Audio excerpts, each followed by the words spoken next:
Nas su u školama učili da važi Einsteinova hipoteza od prije 100 godina da je najveća brzina u kosmosu brzina svjetlosti skoro 300.000 km u sekundi. I Einstein je rekao, ako se pokušaš kretati brže, da će doći do dematerializacije. Krivo.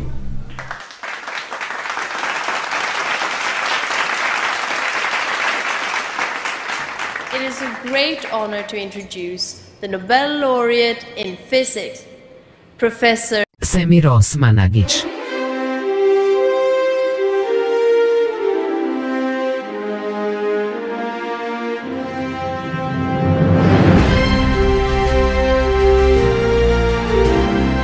Čestitam Semiru Osmanagiću. Iako zbog njegovih otkrića sva moja teorija pada u vodu. Bravo Semire. Brzina skalarnih valova je 100 miliona puta veća od brzine svjetlosti.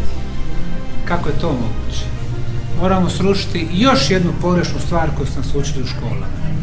Znate kako astronomi kažu da je kosmos 85% prazan prostor? Da nema ništa, ovako. Krivo. Da bi vam to približio. Ljudski organizam. Uzmete iglu, ubodete jednu ćeliju. Susjedna ćelija, mada nije probodena, ona istovremeno dobija informaciju da je tijelo ubodeno. Uzmete te dvije ćelije i razdvojite ih. Zamislimo ih na stolu. Ubodemo jednu ćeliju. Ova druga istovremeno je primila informaciju da je ubodena. Znate kad imate recimo dva brata blizanca, nešto se desi ovom, ovaj kod da se njemu desi.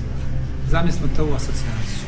Uzmemo ćeliju, stavimo je na našu planetu, a drugu stavimo na drugi kraj galaksije, probodemo ovu, momentalno ova druga ćelija ima tu informaciju. To je brzina skalarnih valova, kao recimo brzina misli. Dakle, u kosmosu postoje različite brzine.